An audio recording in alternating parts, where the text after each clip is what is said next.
অবস্থার জন্য জাতিসংঘকে আবেদন করতে ব্যস্ত হবে। আজকে আমরা প্রয়োজনের মধ্যে দিয়ে আজকে আমাদের প্রয়োজন করে তুমি রেগে এসেছো, আমরা তাদেরকে প্রয়োজনে আজকের এই বিক্ষোভ হয়ে রয়েছে আন্দোলন জানাচ্ছি। আপনারা সবাই প্রয়োজনের মধ্যে দিয়ে তাদের মনোরঞ্জন করতে পারে আজকের এই বিক্ষোভ হয়ে আন্দোলন জানায়। আজকে আমরা বিশ্বাস করি যারা ঢাকা শহর থেকে এই শাহবাগ চত্বর জামায়াত করবো।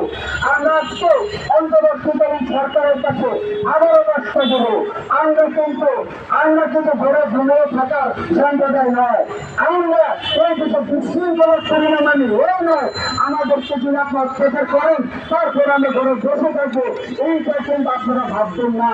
কারণ বারবার বলতেছি 2 কোটি হিন্দু সম্প্রদায় যদি রাস্তায় নামে, 2 কোটি হিন্দু সম্প্রদায় যদি ঠিক থেকে যায় বাংলাদেশে, আমরা গণতন্ত্রের মতো অবস্থা কিন্তু রাখবো।